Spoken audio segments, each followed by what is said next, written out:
It is Tuesday, or no, fuck, shit, god damn it. It is Wednesday, September 4th, 2024, 7:04 p.m. sharp. Josh, kickoff is tomorrow night. Hello, everybody, and welcome to the Hidden Oaks Overdose Football Fix podcast. I am one of the hostess, the Garlic Johnson. We are joined, as always, by our other lovely hostess, the Joshua Mitchell. Josh, say hi to Walters out there. Hi, Walters. We appreciate everyone who joins and chats along with us in our Discord. Walters, do not fucking request to speak. I will banish you. This is your annual reminder that hiddenoaksoverdose.com exists. I'm not sure when the last time Josh touched it was, but I still pay for it, so it's out there somewhere. Thank you at Levi Oki Illustration for all the beautiful art you can see. Hit him up on Instagram at Levi Oki Illustration. Josh, how ye there? Nah. How you doing?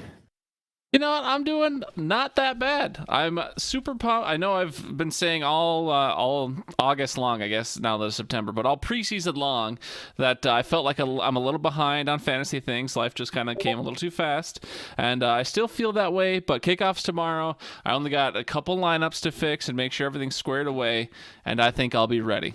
You feel ready? Well, I drafted teams, and I looked at my teams, and I go, maybe next year.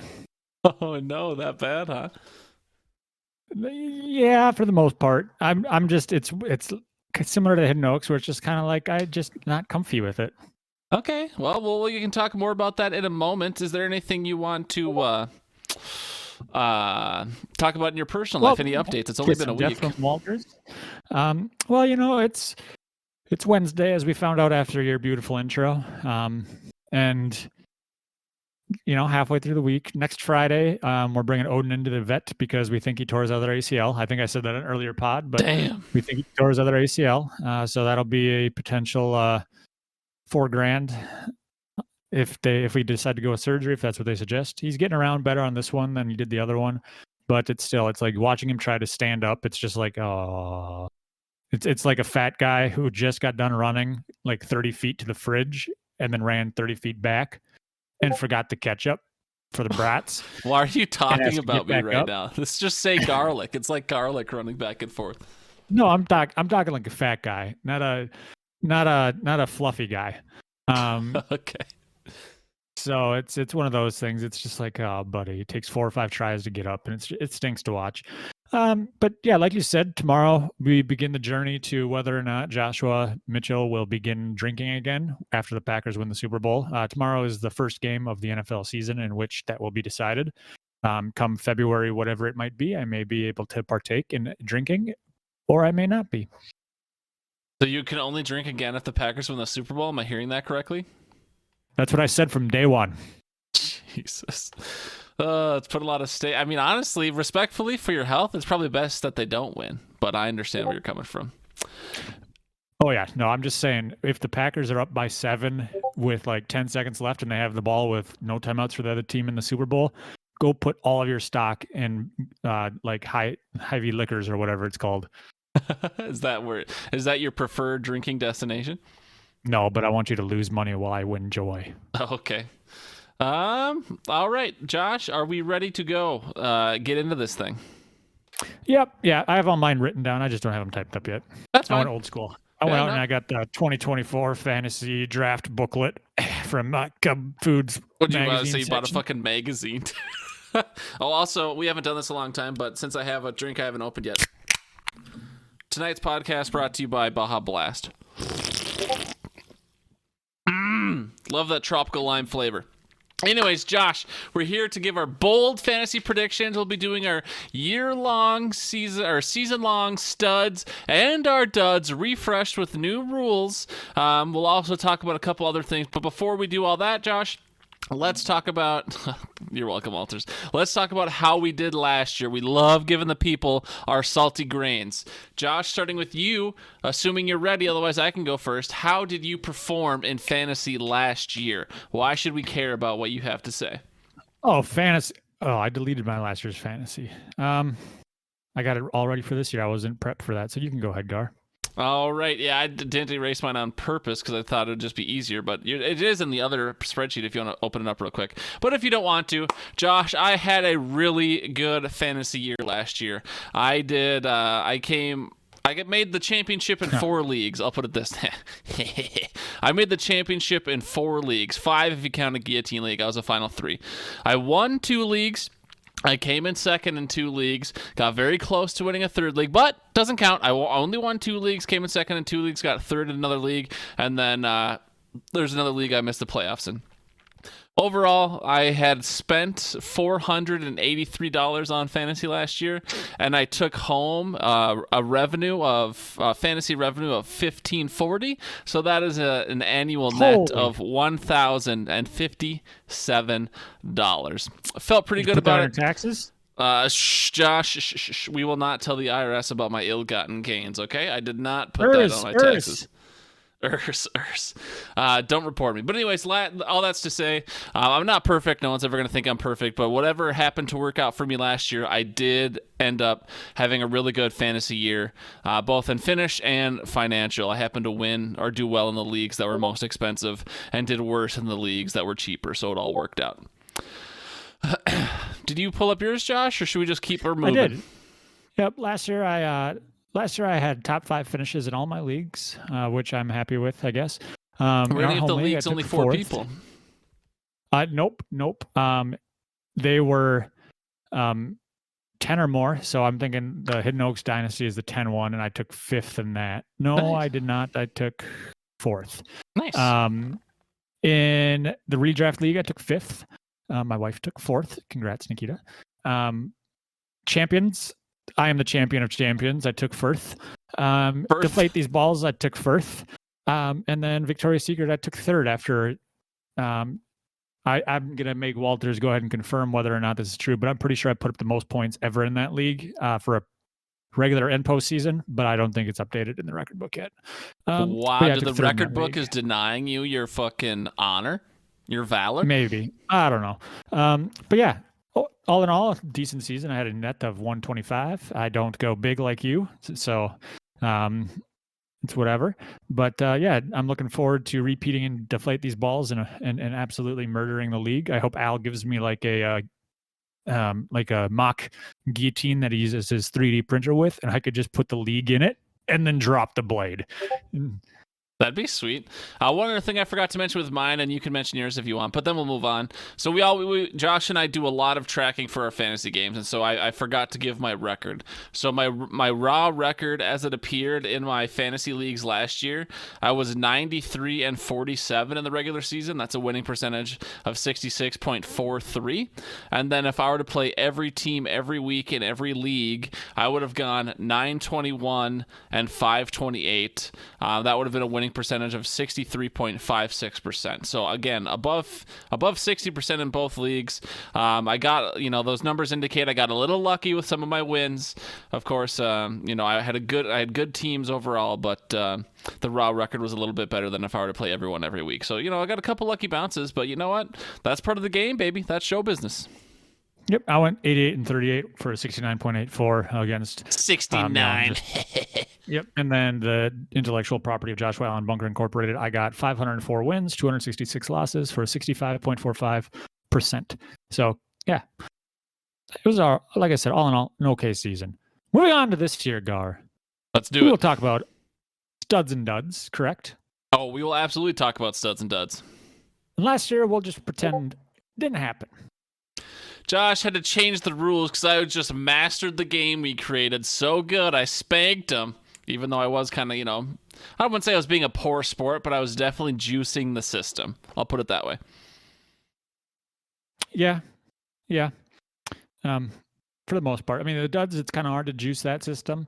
Obviously, Cup being injured going into that, and then his projection, I don't know if it was reflecting of that at first. No, I got the projection when it was legit. Okay.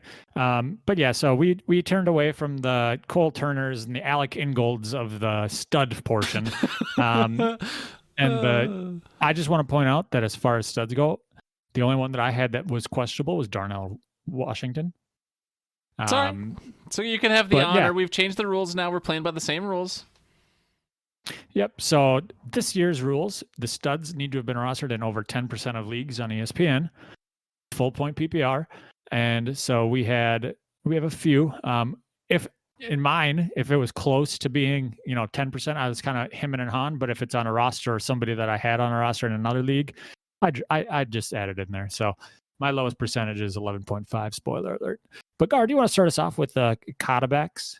Yeah, let's do a stud quarterback this year. I'm going with Baker Mayfield. Obviously, with the changed rules, I couldn't go quite as low as I would for my quarterbacks, but Baker Mayfield's rostered in 31.3% of the ESPN leagues. He's projected 284 points. Will it be hard for him to overshoot that? Maybe. I think he got just under that last year, if my research was correct. But I like Baker, and one of the biggest things about him last year and the ability to accumulate so many seasonal points, that's how this game works, is his availability. Some would say your best ability is availability, and Baker did not miss a game. He made all 17 starts for fantasy. It's only 17 games, right? Yeah, so there's 18 weeks. He made all 17 starts, and that's what it takes to get points. So that's why I picked Baker as my stud. He was actually going to be my stud as well. I had somebody typed in, but then I had Baker in my mind as well. So that's I respect that choice. I went with somebody, the 21st ranked quarterback according to ESPN for our league scoring system. Matt Stafford. He is currently rostered in 35.4% of leagues and projected 281. So similar to what you have, I feel like if Kupp is healthy, Puka's healthy, and then Kyron as a screen option, I feel like I feel like he has a solid season. Plus, he is going to be somebody that likes to huck the pig skin around, and you say availability is the best ability. Well, Matt Stafford, you go out there with no thumbs, no eyes, half a leg, and mid dinner, and he'd throw tutters. So he's going to be available until we get that announcement 5 seconds from now that says you're retired. But just like that, Walters. Your QB stud of Kirk Cousins was somebody that had made my honorable mentions as well. And then I realized he has one Achilles, and I guess he's kind of right in there with the Southerners in Atlanta with, his dadgums and his shucks. All right. Go ahead. Moving on to the running back portion of the studs. I've got somebody, this is my lowest rostered guy, but I have him in a couple leagues. He's somebody that I targeted in the dynasty leagues as well. He's running back. He's ranked 56. His name is Tyrone Tracy Jr. He's a rookie. He's rostered in 11.5% of leagues. He's only projected 84.2, but he is the backup in New York. And if you're telling me that you can't outrun Devin Singletary, then good luck. But he was working with the ones before he got hurt. They're saying he's healthy now, so he is my stud. Does hearing the noise mess with you, Josh? I feel like I hear you pause every time the Discord noise goes off. Yep. All right, perfect. We'll keep it going. Josh, Tyrone Biggums is here for the free crack giveaway. My running back stud is Jordan Mason. He is rostered in 20.7% of ESPN leagues per the time I took down that note. He is the backup to CMC. Elijah Mitchell is out for the year. CMC, I think, made it through last year. I don't know if he played all 17 games, but he was or all 16 if they had a bye. I don't even remember. But Christian McCaffrey was very healthy last year. He did a lot of carrying, scored a lot of points. But we all know with what Christian McCaffrey does, there's always a chance he gets banged up. And Jordan Mason feels very undervalued for a guy who is Christian McCaffrey's direct backup. Sure, they would probably go to a much bigger committee if CMC is out, but Jordan Mason should absolutely smash through the ceiling of his 82.7 projected points. How he was this low, I felt like I was stealing, but I happily stole candy from that baby. Wow, how rude. Moving on to probably the honeys. I know. Moving on to the wide receiver studs. Michael Wilson, wide receiver for the Arizona Cardinals. He is rostered in 18.6% of leagues. Of course, Marvin Harrison Jr. and then Trey McBride are going to be the primary targets of Kyler Murray, but he can't be thrown to them literally every play. Michael Wilson is projected to score 142 points. That's pretty high for the game we're playing, but you know what? I like Michael Wilson's chance, especially if, he should already have a lot more chemistry than Marvin and Kyler should, even though they've been working on that all training camp. But I really like Michael Wilson's chance to go over his projection of 142, and so that's why he is my wide receiver stud. Josh, who do you got? I've got none other than Don Tavian Wicks. I'm sure people are sick of hearing me say his name, but he is currently the 67th ranked wide receiver on ESPN. He's rostered in 21% of leagues. He's projected 126.8. With the injury history of individuals in front of him, it's possible that he is going to be utilized a lot more. He's able to get separation. He had a great long touchdown in the preseason when Jordan Love just says, "Still got it." Ladies. And then hucked a deep ball. I like Don Wicks. I think he's really good at running his routes. He always seemed to be open when I watched. And he came on strong last year, and so he's somebody that I could see getting up there into that top 10 wide receiver conversation. Top just 10? goes to show that top Green 10 on Bay, the Packers. Well, all time, single season, maybe. It's just going to be interesting to see how people find ways to trash talk Green Bay when Jordan Love finds a way to feed 4 top 10 wide receivers in fantasy. It's just going to be insane. Insane, huh? Yep. Moving on to tight ends, I've got one on my list. This is one that you had stolen, the guy that I was looking at. And I have an honorable mention as well, but I'm guessing the reason yours is honorable is because he's not rostered in many leagues. Yeah, because super small. My tight end is Tyler Conklin. He's 16th ranked tight end. He's in New York. Rodgers has not necessarily shown that he's able to have solid tight end production, but somebody other than Garrett Wilson has to catch the ball on that team. And Alan Lazard was not the guy last year. So maybe Tyler Conklin is. He's rostered in 40% of leagues and he's projected 128.4. My honorable mention for this segment, or for the tight end, was Luke Musgrave, who's rostered in 9% of leagues. Another Packers, but he was projected like somewhere in the hundreds or 80s, somewhere in there. I don't know. Sure. Between 0 and 1,000. At Walters, by the way, I'm not disrespecting you. We'll just go through all your studs at the end. My tight end stud, Josh, was Cole Kmet, tight end for the Bears. He is rostered in 44.8% of leagues. The 10% thing made it interesting because I don't know if you already mentioned this. Sorry, I've been looking at my phone a little bit, but because I got a draft starting here in 8 minutes, but they fall off fast for the QBs and the tight ends. There was only like 15 to 20 available players, if that were rostered more than 10% of leagues. So that made it challenging. But I like Cole Kmet's chances. There's a lot of mouths to feed in Chicago, which is crazy to say, but they got Keenan Allen, DJ Moore, Rome Odunze, Cole Kmet, DeAndre Swift. I think there's one other more minor player that I'm forgetting, but Caleb's ego. Exactly. So there's a lot of mouths to feed, but hopefully Kmet can be that tight end safety net that people like to talk about a lot, especially for rookies. But I know Caleb can also huck that thing, so we'll see. My honorable mention, and he was projected 113.7. I don't know if I said that, but my honorable mention is Theo Johnson. I actually have, we'll talk about it in a sec if we get to it, but I have him in I think two or three leagues, and he was only rostered in 0.1% of ESPN leagues, so he definitely would not have qualified. And I didn't even write down what he's projected, but yeah, he's the rookie tight end for the New York Giants, and he's the heir apparent to the starting role. The other guy there is Dan Bellinger. Darren Waller retired, and so Danny Jones likes throwing to the tight end. Someone's got to catch it. I like Theo Johnson's odds. That's simple. Walter's studs: quarterback Kirk Cousins, running back stud Josh Jacobs, wide receiver stud Cooper Kupp, tight end stud Dalton Kincaid. I have one of them on my teams, so I will approve of your tight end stud. Nice. We also have a guest celebrity shout out stud in Adam Thielen, wide receiver for Carolina, who is currently wide receiver 50 in the rankings. He's rostered in 58% of leagues. He's projected 171.5. Thank you, Nikita. Ooh, Nikita. She's working her magic as well. All right, Josh, let's move on to the duds, eh? I'll start with the duds this time, and I'll start back. Do we want to go from bottom to top, or is that weird? Should we go? No, let's just do quarterbacks again. Forget I said anything. Let's too much chaos. My dud tight end, my dud quarterback. I know Al's not going to like this one.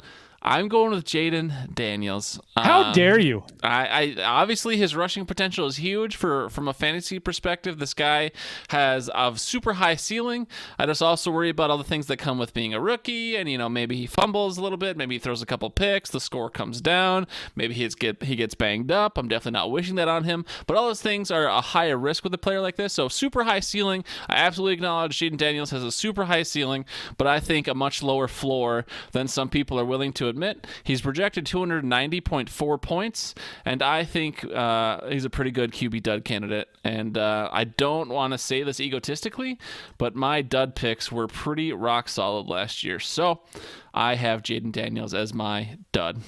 Josh? Well, last year or 2 years ago, I was the kiss of death. Last year, you were the kiss of death. So so thank it's you. back to you. Yep. So this year, I'm sorry, anybody who drafted Anthony Richardson as the 5th rated quarterback, he is my dud quarterback. 309.7 is his projected total. I just, he's essentially a rookie because he was injured all last year, had shoulder surgery. Yes, he's a rushing specimen, but all I see is similar to Sendejo with the Ralph Wiggums running through the window head first. He just likes to use his noggin, and you need the brains in there to do things. So I don't know. He got injured in 3 out of the 5 games that he played. So having that, he's somebody that I avoided in any sort of circumstance. That was my dud. Staying on the same team, it's a guy that I actually don't want to have as a dud, but I just have zero. My gut feeling, my truthiness is just this guy is not going to be as good as he's drafted and projected. Jonathan Taylor, who's currently the 4th ranked running back, he's projected 256.9, so not an astronomical amount. When you see CMC put up 100 more points than that, but I have him in a league, and I just feel like I'm not comfy with it. All right. It's okay to not be comfy sometimes, Josh. I'm not comfy with the following running back, Kyren Williams. He has all the talent in the world. I own him in a dynasty league. I don't think I have him on any of my redraft teams, but I don't know, something about the way that they just kind of run the ball in LA. I don't know, it kind of gives me the heebie-jeebies sometimes. They went out of the way to draft Blake Corum. Obviously, Kyren's talented. This is, again, not a knock on the potential he has. I just anticipate more of a committee thing happening out of LA, and they seem to always go with the hot hand. So if Blake Corum goes in for a couple good series or Kyren gets banged up, then, they will just stay rolling with Blake. It is not, I don't think, Kyren's job, no matter what. I think they follow the hot hand method under Sean McVay. And so I just think 233 might be a little high with, my projected volatility. So I have Kyren Williams as my running back dud. Moving on to the wide receiver position, Josh, I have rookie wide receiver Malik Neighbors. I'm picking on the rookies a little bit this year. He's projected 222.5. Danny Jones, I tried to go to bat for them preseason last year. I was like, oh man, you guys just wait for the Giants. They had made the playoffs the years before. Jesus Christ, the year before. And I thought the sky was the limit, and then the Giants just went right through and fucking broke my heart. And so I think Malik Neighbors will be great once they get another quarterback in New York. Until then, I am fading most of them, except for, Theo Johnson, the tight end, who I'm expecting to get maybe 100 fantasy points this year. Certainly not the 222 that Malik Neighbors is projected. Josh, who are you fading as the wide receiver this year? I do agree with your pick on Neighbors there. I had Justin Jefferson last year. He did have a solid season. This is going to be the test of whether or not he's QB proof. So he's currently the 5th ranked wide receiver. I'm not saying he's not talented, for those of you that listen and go, just a Minnesota hater. No, he's projected 282.3 points. He's got Sam Darnold, who's thrown to him, or maybe the ghost standing next to him. So it'll be interesting to see how he does. If he beats that projection, good on him. He might be QB proof, but I'd have to see it first. I think that's a fair criticism. You have been fading JJ consistently all preseason, so I respect the take. You're not just here being a Vikings hater, I don't think. Speaking of, or do I go next, or you go next? I'm sorry. I go next. I'm sorry. I'm getting anxious. I got a draft coming up here. Speaking of tight ends that are being faded, a guy that I drafted on Monday, Kyle Pitts. He's the 8th ranked tight end. He's projected 167.2. It's always fun to open up your phone and see that one of your players is injured and it's a hammy, which is always a lingering issue. So it's just like, you know what, just go ahead and be a dud this year. I drafted him the last time he was a dud, drafted him this time and he's probably going to be a dud. I'm going to hate it because I probably could have gotten somebody better. I hope he doesn't be a dud, but right now, 167.7, I don't think so. It's funny. I almost picked Kyle Pitts for that exact same reason. I ended up going in a different direction, which we'll talk about in just a second. But as soon as I saw the hamstring thing, I was like, oof, that is not good for Kyle Pitts. And I know I've been talking him up. I don't remember in what circles I've been talking him up, but long story short, I think Kirk loves the tight end. I think Pitts has a high ceiling this year. But yeah, that hamstring injury is a giant red flag. Moving on to my tight end dud, Josh, and the final of our studs and duds. Going back to being a Vikings hater, I've got TJ Hawkinson as my dud. We've seen that sometimes TJ can have those. Oh my God, I'm going to have to turn the sound off now. TJ can have those brick hands. And I think we're going to start the season really slow. And I think by the time Hawkinson's around to, being healthy-ish to play, I think we're going to have an 0-something record, 0-4, 0-6, something 15? like that. And he's going to be in absolutely no rush to come back. And so this isn't a knock on his talent. It's a knock on his availability. Projected 130.1. I don't see it. Josh, how do you feel about your studs and duds picks? You think you're doing all right? Yeah, I think I nailed him. Nice. I'm hoping I'm wrong on JT and Pitts. All right. But, let's talk about Walters for one more second. He's QB, or all his duds were QB. He had Josh Allen, running back DeAndre Swift, wide receiver Calvin Ridley, and tight end Mark Andrews. So some interesting picks out of Walters there. We also have a celebrity pick from Nikita again. Oh, Nikita, welcome back. She usually does one person, one stud, one dud each year. And without going back to double check, I'm going to go ahead and go on record saying she's 100% accurate 100% of the time. You legally have to say that, but I appreciate your willingness to say it. You know what I mean? But her dud on the season is Derrick Henry, running back. He's ranked 10th overall for running backs, and he's projected 230.5. Damn. Okay, I see you, Nikita. Josh, one thing I'd be curious about before we go, and I am starting to draft now, so I will get distracted, but I would love to hear about kind of what your thought process was for your drafts this year. I know we usually don't get into it too much before all our drafts, but I think all your drafts should be done by now. Were there any players in particular this year you were really seeking in your drafts and you found out you had on a bunch of teams? Or are there any players you were definitely avoiding? Obviously, it sounds like JJ you weren't touching this year, but any players you were really loving or really avoiding and trying your best to get them on or keep them off your fantasy team this year? Not really. I guess somebody that I wanted to get and I thought maybe I'd get on Monday was Garrett Wilson. I had him last year in the Hidden Oaks League, and it was kind of difficult to watch at times with the Zach Wilson as a quarterback, but I tried to get him again this year, but Tyler sniped him the pick before me. And so I ended up going with A.J. Brown, not necessarily the worst, fallback. But otherwise it just, to me, it was weird. I think in most leagues I drafted a running back in the first round other than I guess in 3 leagues I drafted CMC first overall and then Rashad White second or the end of the second. That's the Hidden Oaks League. In the Champions League, I think I took Jonathan Taylor in the first round. I forget my second round pick.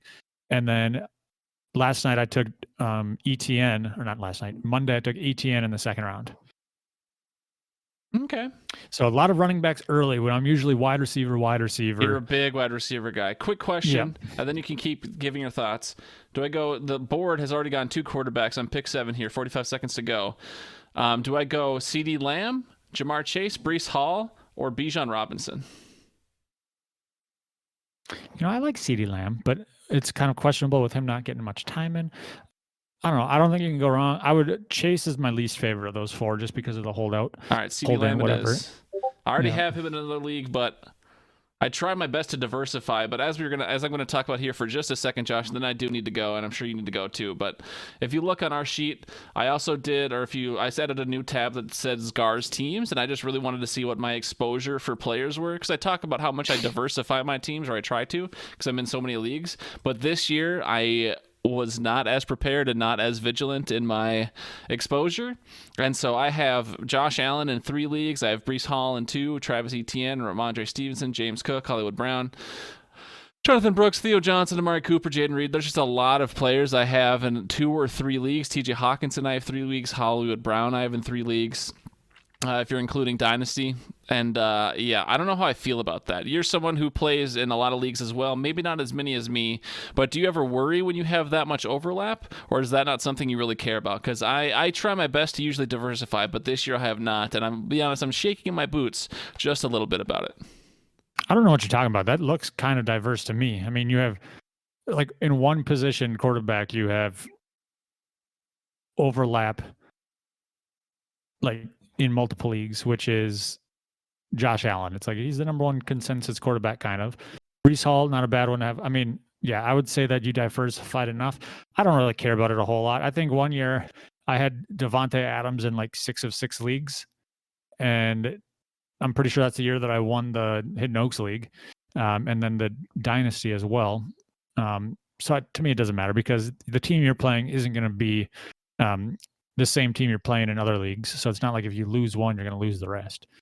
Okay. Well, I appreciate what you're saying. Again, it just worried me slightly. I can be a little baby sometimes, but that's all we have time for, unless there's anything else you want to get off your chest, Josh, before we go. But I need to give my full focus to this draft now. Yeah, so if you're just going to stick around and let me talk, I'm just going to ask, what's the purpose of colors? You can fuck the fuck off. How's that sound? Well, I'm just curious. Like, why do we need them?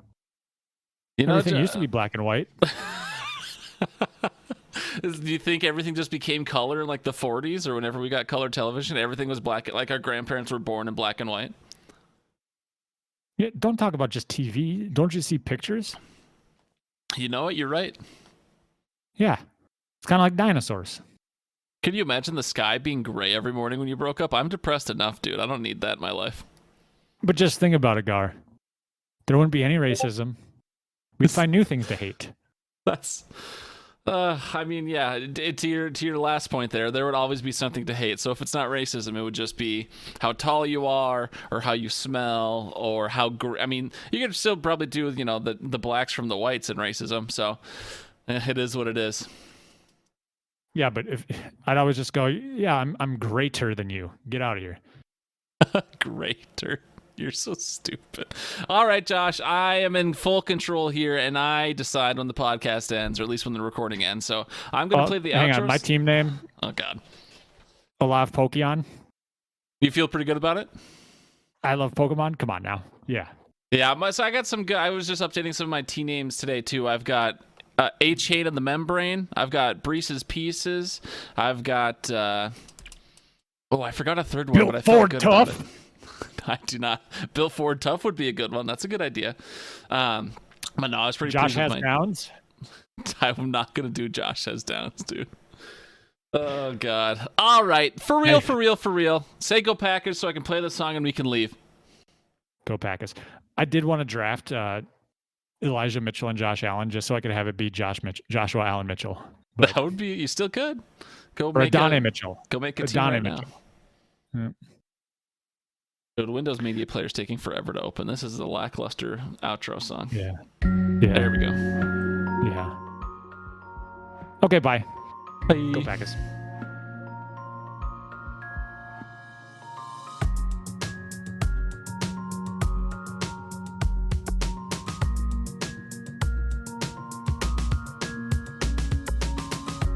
I went CD Lamb, by the way, Walters, and I appreciate you chatting along. I did not go Breece. CD Lamb's like the consensus 1 or 2 wide receiver, and I got him at 7. That's crazy.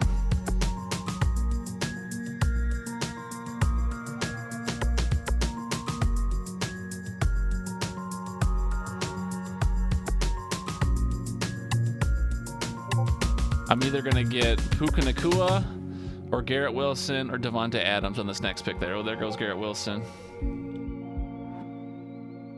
There goes Jamar Gibbs. Oh my God, I'm on the clock. All right, I got to stop recording. This is stressful. I'm freaking out. I'm tilting. No, I'm fine.